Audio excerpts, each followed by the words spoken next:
My name is Jan Harzan. I'm the executive director for MUFON. We are a scientific research organization that basically collects sighting reports from the public and then goes and investigates them. Our mission statement as an organization is the scientific study of UFOs for the benefit of humanity, and we have three primary goals. We investigate UFO reports, we promote research into the UFO subject, and we educate the public on our findings. We have 3,000 members worldwide. Many scientists, physicists, PhDs, metallurgists, biologists, all the way down to just the average citizen who really wants to get involved. Some of those have chosen to become field investigators, and they go through our field investigative training courses. They become part of the team in their state or country where they reside, and they actually get engaged in going out and meeting this phenomena head on. We've recently formed a science review board, and that board is made up of scientists from around the United States and around the world to review some of our more significant cases and try to render an opinion on them. What we'd like to do is be more outbound, more outspoken in terms of the really true UFO cases. So MUFON is moving forward with this approach, and we'll be publishing papers in these different areas to allow the general public and even the scientific community to be able to be challenged by what we're finding. That's the strength of MUFON as an organization, is being really the truth seekers of the UFO field.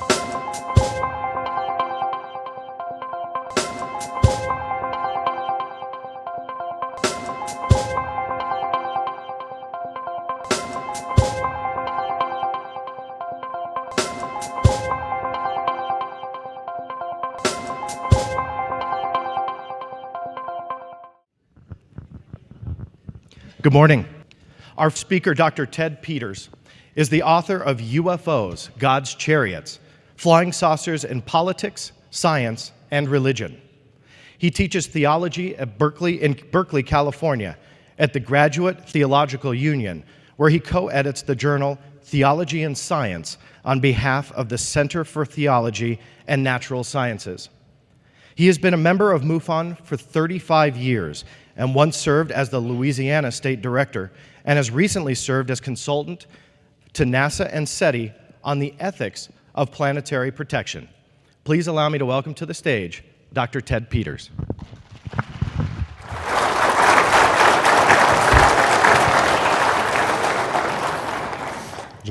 Well, good morning. I like the fact that it's early in the morning. Otherwise, it's risky for you to have a professor talk to you. You know the definition of a professor. That's a person who talks in somebody else's sleep. Science, SETI, and ufology as part, my topic as part of the theme here of understanding the work of MUFON and the field of ufology in terms of the scientific accent and the scientific commitments that we make. And I would like to deal with the question of what is the nature of science as applied to the question of extraterrestrial life in general, which would include those of us within ufology who are concerned about that, as well as other sciences, most particularly those at the SETI Institute. Here's the question I'm going to ask today. Why is it that scientists of the type that we find at SETI or NASA don't show up at the same barbecues with the ufologists? I think maybe they should. They have a lot more in common than some people want to admit. In Berkeley, as John said, I'm a theologian, and I work with the Center for Theology and the Natural Sciences there. There are two professors who are principals, and my colleague Bob Russell, who has a PhD in physics. He's very concerned about cosmology and the question of extraterrestrial life, but wants to stay miles away from UFOs. He says, Ted, you can go do your UFO thing, but don't talk to me about it. Well, why not? Well, because we have to have a credible image with the scientific community. Well, just think about that a little bit. A credible image with the scientific community. What's going on there? One of the reasons why excitement is building over the question of extraterrestrial life is that since the late 1990s, we have been discovering exoplanets. Last I saw, perhaps 3,000 candidates with maybe confirmation between 900 and 1,000 that they're there. And with every discovery that happens a few times a month, we wonder, could this be the Goldilocks planet in the habitable zone where we have water and we have the conditions ripe for life? So this is a topic that we're all concerned about, even though ufologists have been concerned about it since the late 1940s. Who are the scientists that I'll be talking about?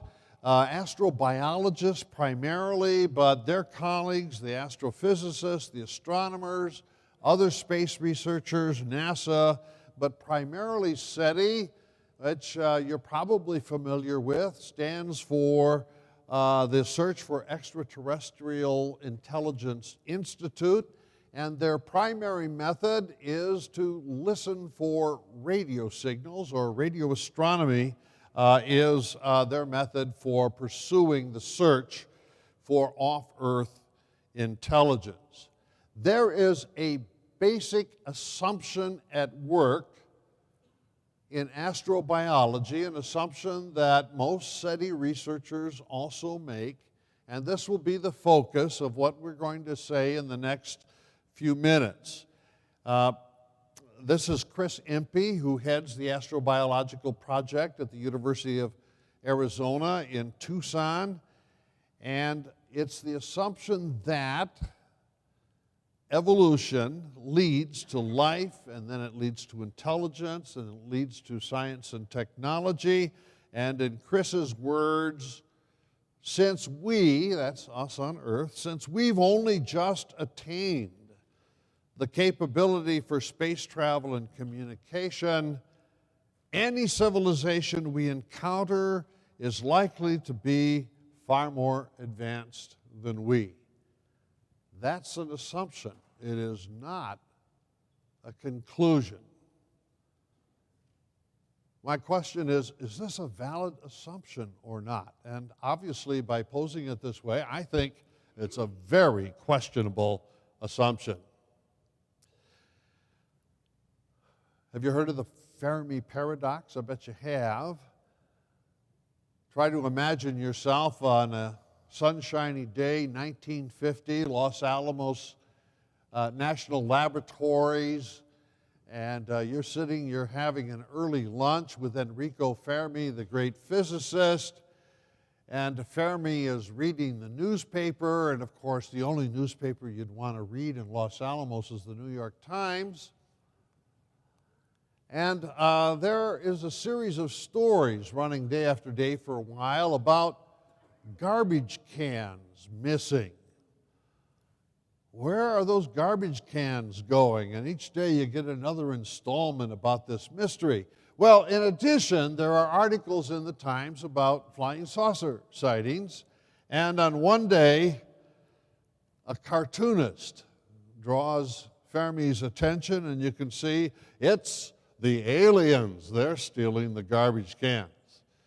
So Fermi gets out a piece of paper and he starts scribbling some numbers about the known age of the universe, the amount of time it might take for life to develop, the amount of time it would take to evolve.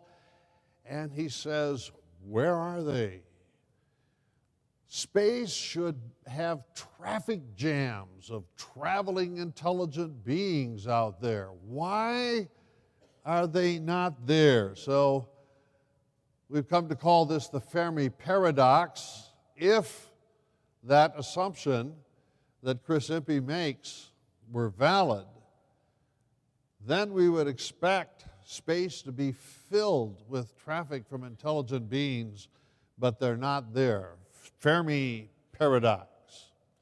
Well, Frank Drake believes that he has a way of formulating a research program in which we can work on this. 1960, he formulates what we now know of as the Drake equation. Note how he relies upon that assumption about evolution I mentioned a little while ago. He starts with the Milky Way. Why not those other galaxies? Well, they're just too far away to imagine communication. The Milky Way's big, 100 to 400 billion stars. I remember having a conversation with Charlie Towns, the cosmologist, about a year and a half ago. I said, Charlie, how many stars are there in the Milky Way? Is there 100 billion? Is there 200 billion? Is there 400 billion? And Charlie says, oh, that's about right. I said, wait a minute, Charlie, I want to know how many there are. He says, what do you want me to do, count them? And it appears as though finally somebody's decided to count them and the number is not in. So we start with a number of stars in the Milky Way, and we take the fraction of those stars that might have planets or that do have planets. We take the number of planets per star, and then the fraction of those planets where life begins and evolves, then the fraction of where intelligent life evolves, and then we take the fraction of those intelligent species that can communicate, at least communicate through space, and then because there are only a certain period of time in which a given planet can support life, we have to watch the calendar. And would the time in which an off-Earth planet and Earth coincide? And finally, then he gets to the number of planets within the Milky Way with whom you and I could have communication. Well, almost everybody recognizes that there is a coherence to the Drake equation, and it's a really good, healthy set of assumptions on which to proceed the search. And of course, a few years later, we get the SETI program that Frank starts along with Carl Sagan and some others. Well, a few years ago, Frank was interviewed and asked, what do you think is going to happen if contact is established? And take a look at his words. Everything we know says there are other civilizations out there to be found. The discovery of such civilizations would enrich our civilization with valuable information about science, technology, and sociology. This information could directly improve our abilities to conserve and to deal with sociological problems, poverty, for example. And my slide isn't capturing all the print here. He goes on to say how to solve the energy problem and medical advances to improve human health. I want to say ask, is that science? Or is Frank doing theology without a license? I personally hope that Frank's vision comes true. I have just been in love with the ET question and flying saucers since I was 9 or 10 years old. And this is a grand vision. I would like to see it happen. Is it science? Or is it something else that's going on here? I'm going to suggest that it's myth, and that built right in to astrobiology, as SETI and others engage in it, is a myth. And I want to sort out empirical science from mythical interpretations. One of the interesting things about Frank Drake, he's a beloved person, and 2010, our next speaker, Al Harrison, and I were invited to make presentations to the Royal Society in London. And Frank Drake was present. It was the 50th anniversary of the formulation of the Drake equation. They brought Frank up, they gave him a standing ovation, and people around the world really appreciate Frank's contribution to this whole question of ETI. Well, Frank, early on in the 1960s and into the 1970s, was very active in UFO research. And I was pleased when I first moved to California. Secretary said, "Here, I've got a message for you. Please call a man named Frank Drake." And I called him up, and he said, "Welcome to California. Maybe we could connect on this UFO business."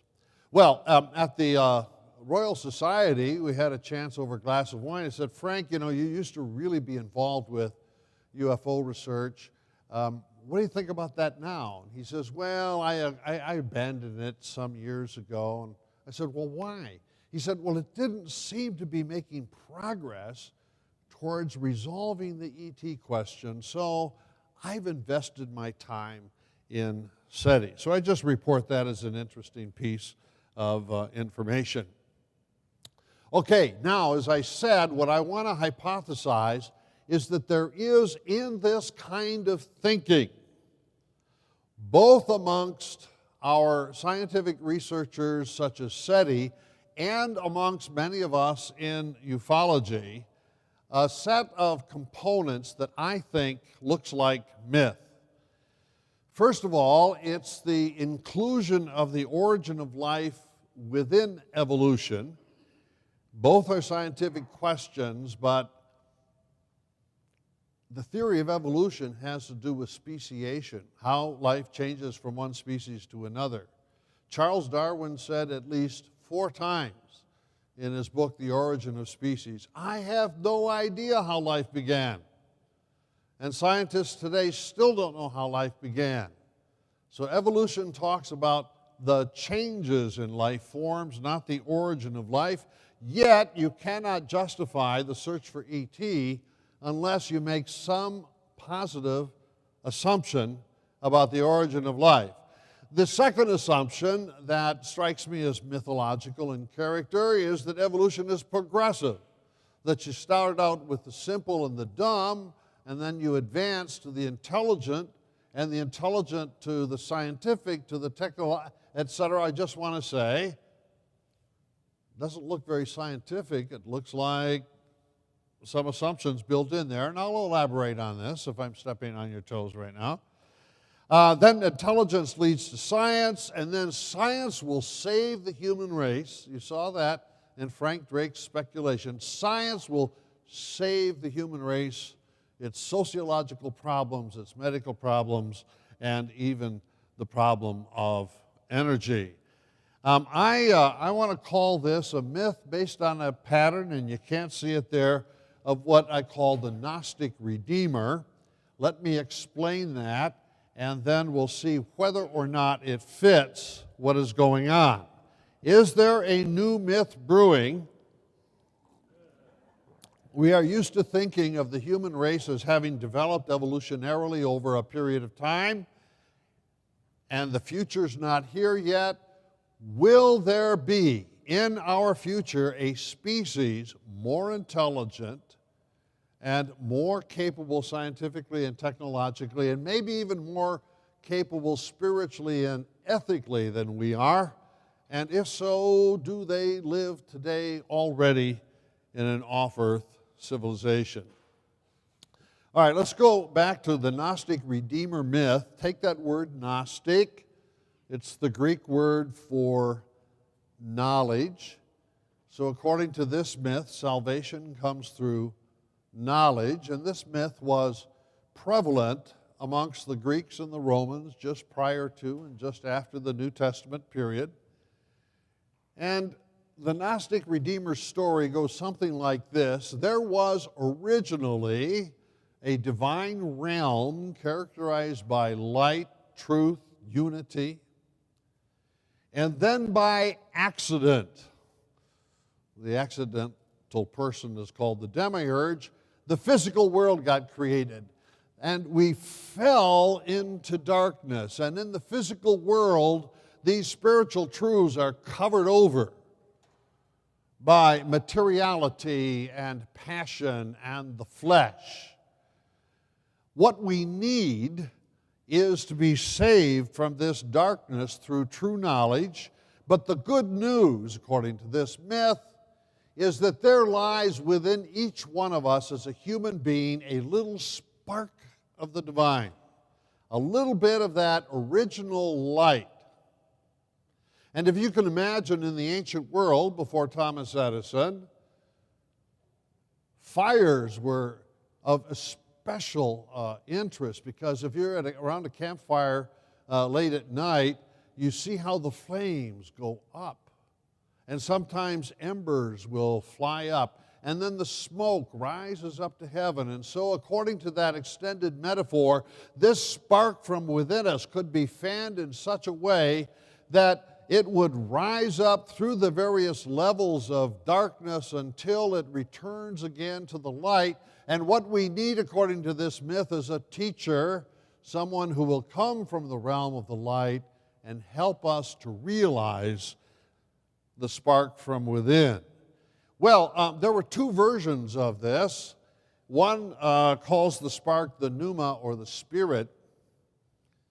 There's another version, and that is reason, or the human mind. And that's what we get from Plato and Aristotle.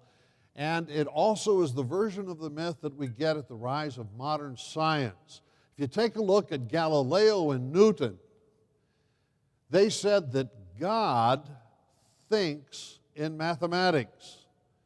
And the natural world is organized mathematically, and God gave each one of us the capacity of reason. And so when we reason about the mathematical structure of nature, we are thinking the thoughts of God. So the modern world is founded on reason as a human capacity that unites us with the truth of all that is. So the modern science began as a form of theology or religion. About 200 years ago, God was cut off, but still this relationship between the mind and the mathematics of reality is maintained. Now, the original Gnostic Redeemer myth is vertical. You go down into darkness and you go back up into light. Could it be horizontal? I think so. I'm going to turn to philosopher Eric Voegelin here, who sees in many cultures a horizontal myth that divides history into three categories: an original paradise, a fall from paradise, and then the movement towards a new paradise. And that myth fits your and my concept of the modern world.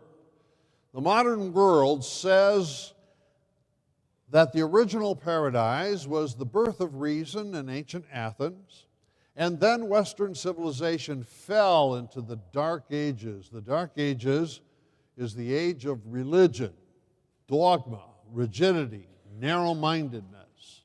So then with the Enlightenment and the rise of scientists such as Galileo and Newton, we retrieve the reason of ancient Athens. We embark on the era of science, and we save ourselves from the darkness of religion. Well, this concept of the modern world could only be created by those of us who live in it. Can you imagine if you lived in the Dark Ages? Suppose you're Ulugh Bek in Samarkand, the Muslim astronomer who tracked the stars. Can you imagine Ulugh Bek saying, "Oh, I feel so badly, I live in the Dark Ages"? Or St. Thomas Aquinas, University of Paris in the 12th century, saying, "Oh, I live in the Dark Ages"? No, it's only looking backwards when we want to say we are better than those people that we can create this myth of history in which gnosis or reason saves us. All right, now how do I want to use the word myth? If you think of myth as a story that's false, let me just change it a little bit. No, a myth is a conceptual set through which we interpret data. Some of us in this room wear glasses. Most of the day, you look through the glasses and they help you see things. But if somebody says, your glasses are dirty, well, you pull them off for a minute, you clean them, then you become aware of your glasses. But most of the time, we're not aware of it, and that's the way myth functions, I think. We look through the myth, and I'm saying let's pause for a minute to take off the glasses and clean them and talk about the myth. Well, the main component of this myth is, as I said, the concept of evolution. Not just any old evolution, but evolution with progress in it. Darwin himself waffled on this question. Is there progress or isn't there? And sometimes he gave in and said, yep, the human race is going to be better in the future than it is now. Is that scientific? Well, no.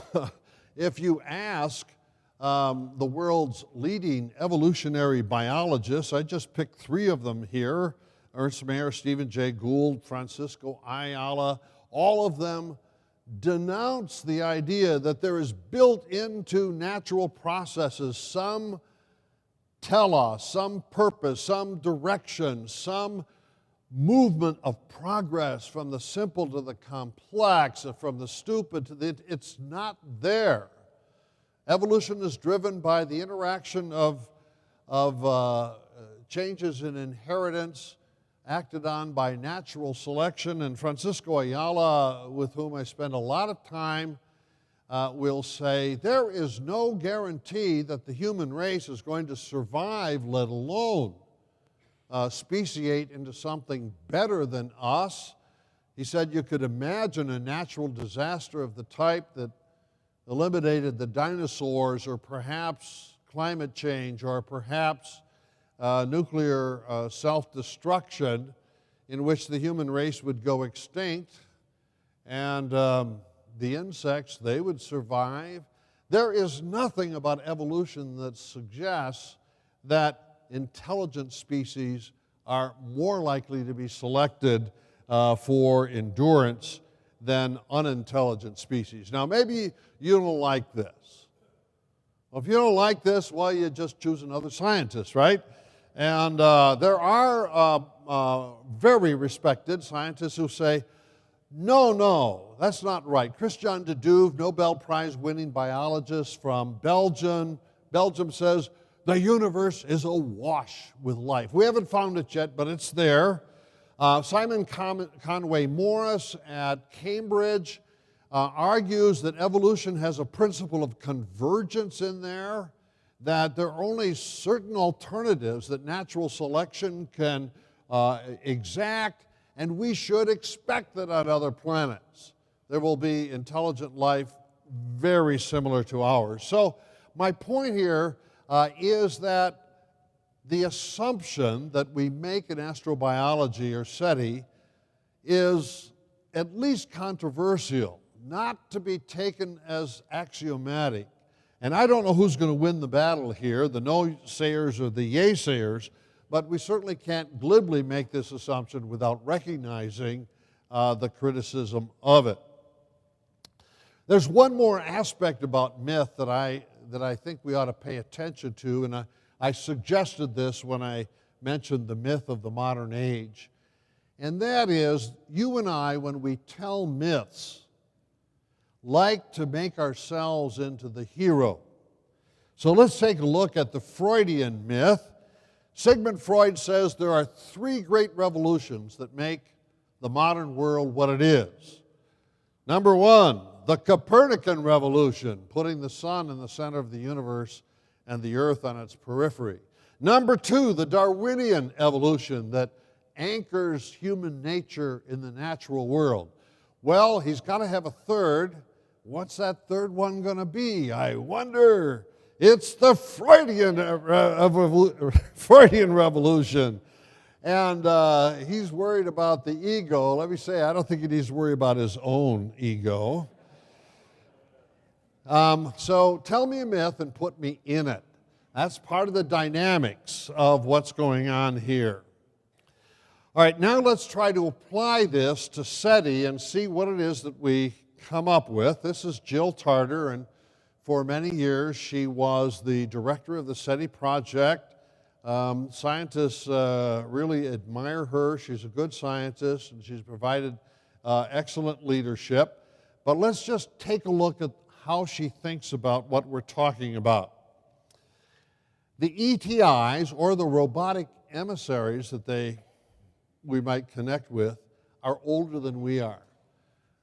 That's another way of making this big evolutionary assumption that I mentioned earlier. Well, what about the fall from which we need to be rescued? What's that? Well, these are her words now. The extraterrestrial longevity is inconsistent with organized monotheistic religions on Earth. Why? Such religions are responsible for the longest lasting warfare and destruction. So we on Earth live in darkness because of violent religion. What will happen in the future in terms of getting rescued or saved from this darkness? She says there will be no sects or no religious divisions. There will be a highly established code of ethics, okay, that brings peace and tranquility. And how are we going to get it?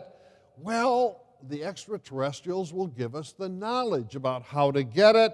They may tell us how it is possible to transition from the my God versus your God conflicts to a more stable universal religion of understanding. Now, is this what you'd call empirical science?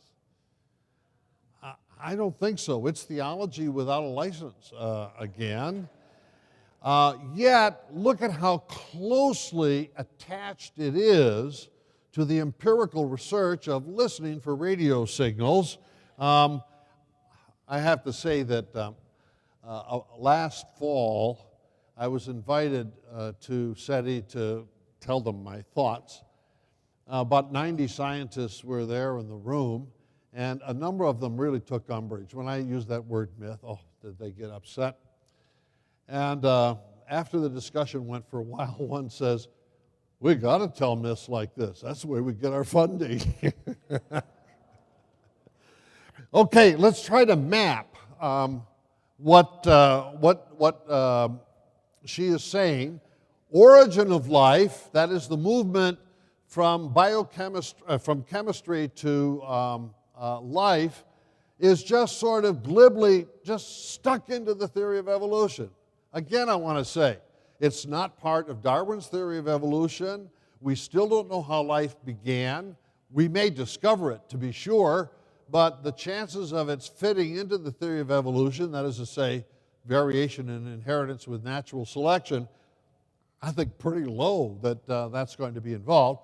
Then we've got this doctrine of progress, and then right in here in human civilization, we've got the rise of religion, which is less advanced, and then we get the rise of science and technology, which saves us from the vicissitudes of religion, and then we can look to the future when science and technology will save us from all human drudgery. Karen, my wife and I visited a colleague, Chris McKay, not too long ago at NASA, and Chris is a Mars expert. He's one that wants to terraform Mars.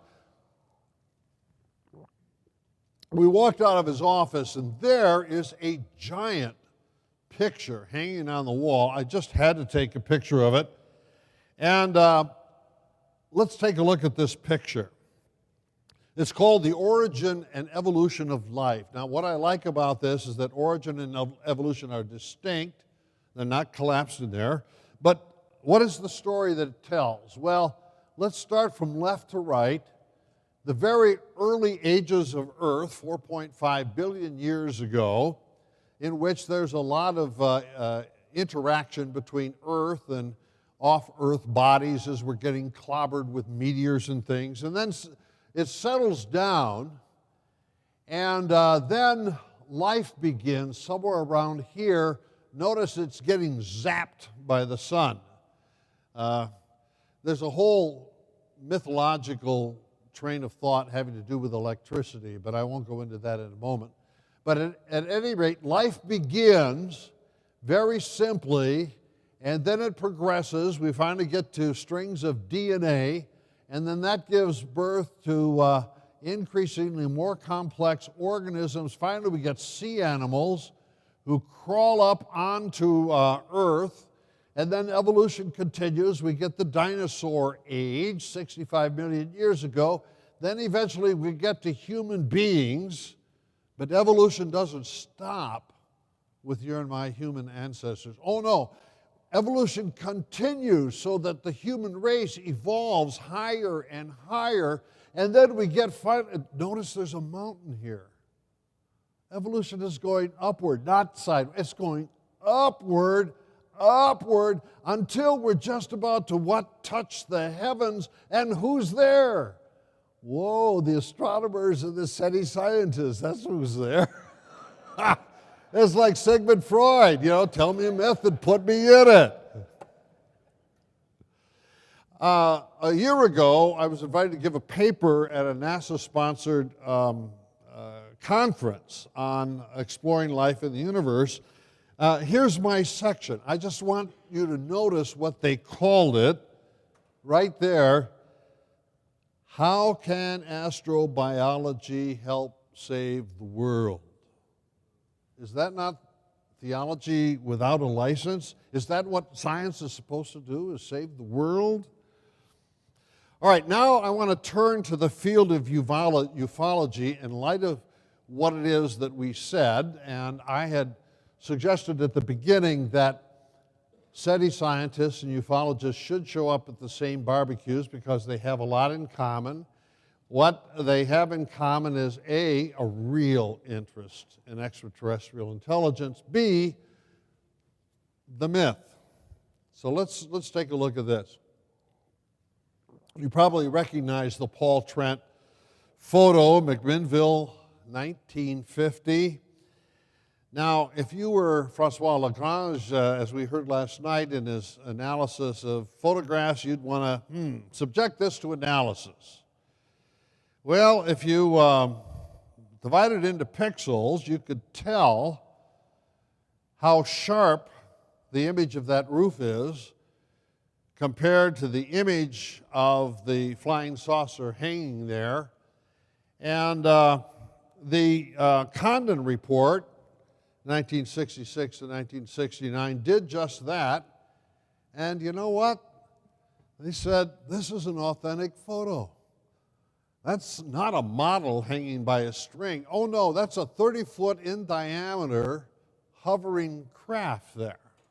So they subjected it to the kind of rigorous analysis that we think is very much a part of UFO science. So that should lead Dr. Condon, a professor of chemistry at the University of Colorado, that should lead him to conclude that ufology is serious science, right? Well, what does he say in his introduction? Our general conclusion is that nothing has come from the study of UFOs in the past 21 years that has added to scientific knowledge. Well, Dr. Condon wrote the introduction. He didn't even read the research that appeared there because he didn't know how to handle the Trent photo and some of the other evidence. So there is a way in which people who engage in ufology and those who engage in standard science really think alike in terms of what counts as scientific evidence, yet in the face of that evidence, you get a contrary conclusion. Well, let's look at this just a little bit more, and this is treated very nicely in David Jacobs' book, The UFO Controversy in America. And the question is, did Dr. Condon and his researchers perform admirable science? And the answer is no. Well, how do we know? Well, among other things, there's an internal memo called the Low Memo, in which the scientists are instructed our study should be conducted almost exclusively by non-believers. Pause. Non-believers. What role does belief play in science? I'm sometimes asked by media people, are you a UFO believer? I say, no, I believe in God, but I like to study UFOs. So Mr. Lowe divides the human race into two categories, believers and non-believers. Good science. The trick, he says, would be, I think, to describe the project so that to the public it would appear to be a totally objective study, but to the scientific community it would present the image of a group of non-believers trying their best to be objective, but having an almost zero expectation of finding a saucer. I wonder why people in ufology object, as they frequently do. I see my time is evaporating here, so I may have to eclipse some of what follows. I've already made my main points. J. Allen Hynek, formerly consultant to the United States Air Force Blue Book program, was so incensed by the Condon report, he said the problem is that these scientists are not scientific enough. They're not open to where the evidence from UFO sightings and accounts might lead them. I'm going to have to be a little bit selective here. You know what, I'm going to skip this and come back to that. Let me talk about my own method here.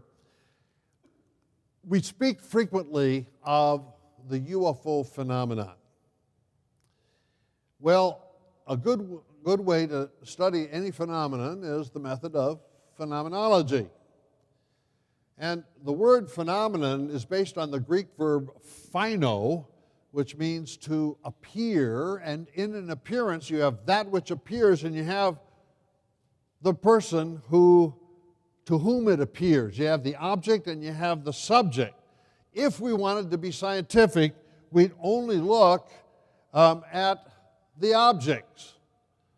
But if you're in phenomenology, you would include, well, what's going on with the subject as well? And that's where I want to put the role of myth and just include it in our study of the phenomenon of UFOs. In a couple of minutes, you'll hear from Al Harrison, who has given special attention to the role of the U.S. government conspiracy in the UFO phenomenon and to the anger that this has precipitated in the UFO community, and he'll say something about that in a few minutes. If we take a look at the UFO phenomenon as a phenomenon, we have to include not just those things that are seen in the sky, and not just the personalities of those who witness them, but the role of government and its relationship to science as well. I'm just going to have to skip what I wanted to say about Oppenheimer because I think it's important, but if you can remember 1951, World War II ends in 1945. During the late 40s, Robert Oppenheimer is asking that nuclear weapons be removed from the hands of the United States and placed in an international organization. He did not want to see the Cold War beginning. Harry Truman rejected that flatly. So 1951, you get to the first of, in my judgment, only two authentic UFO movies, The Day the Earth Stood Still, 1951, and Close Encounters of the Third Kind, 1977. All the others are science fiction.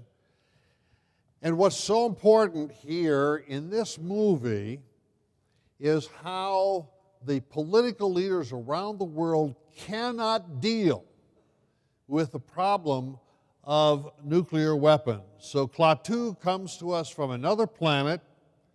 He fails to unite the terrestrial governments to deal with the threat of nuclear weapons. And he thinks, well, if the politicians can't do it, maybe the scientists can.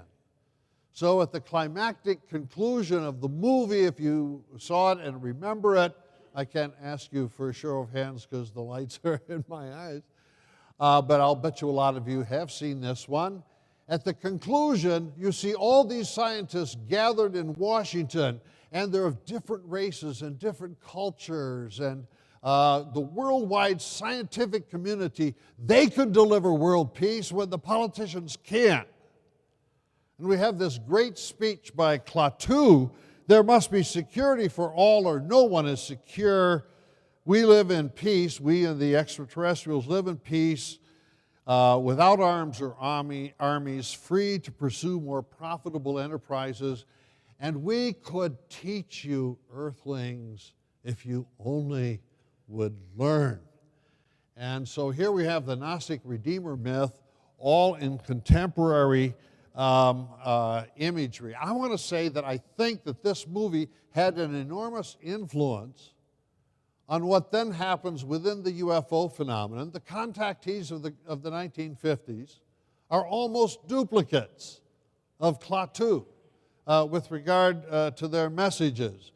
George Adamski, 1952, he says he meets this little guy from Venus, and they're communicating telepathically, and then the Venusian, with his hands, makes the shape of a nuclear cloud and says, boom, boom, all the way from Venus, communicates telepathically, and has to say, boom, boom.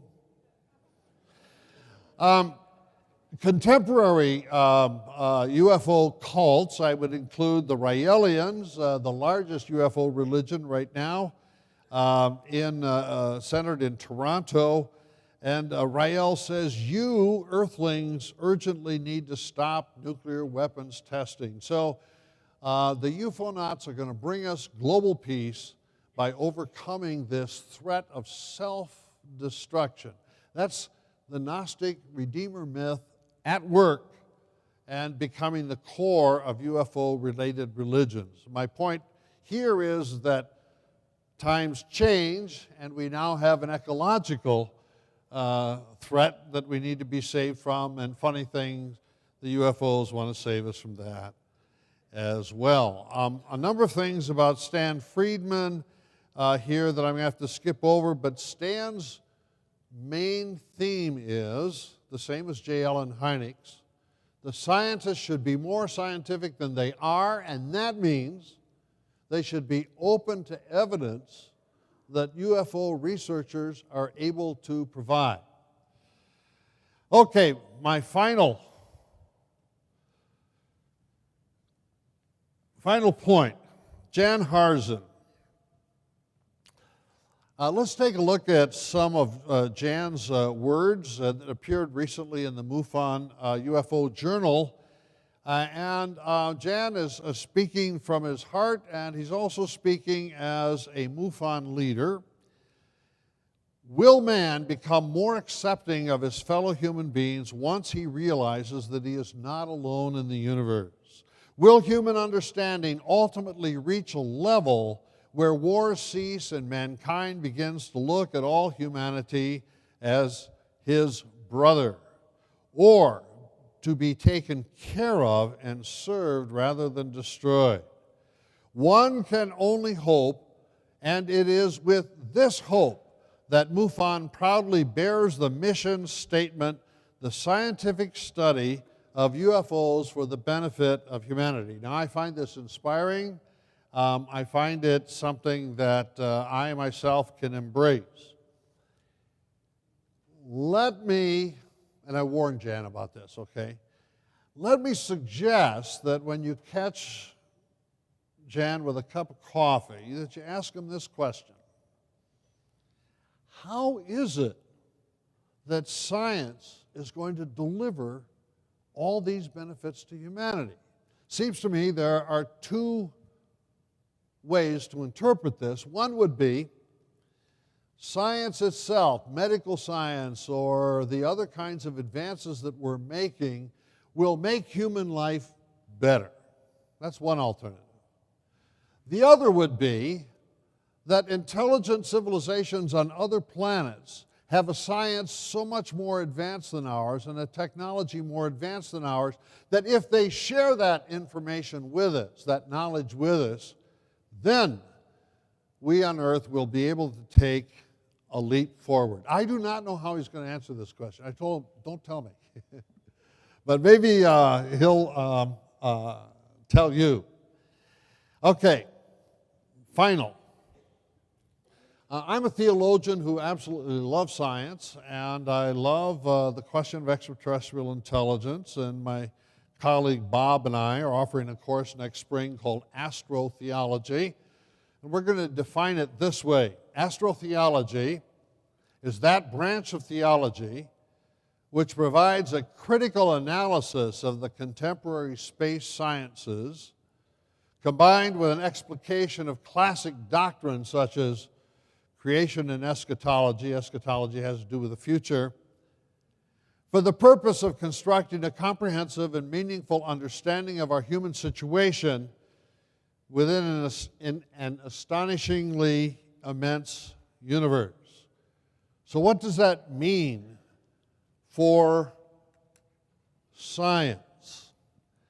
I would like to say, as an astrotheologian, clean up your science. Distinguish between what you can know empirically and what you have on the glasses with regard to myth that makes you want to so interpret your science in these salvific ways. Demythologize. Does that mean that a scientist can't speculate, can't hope? Of course. Speculation is what drives good science. And I think that the relationship between scientific research and our civilization should be characterized by hope for a better tomorrow.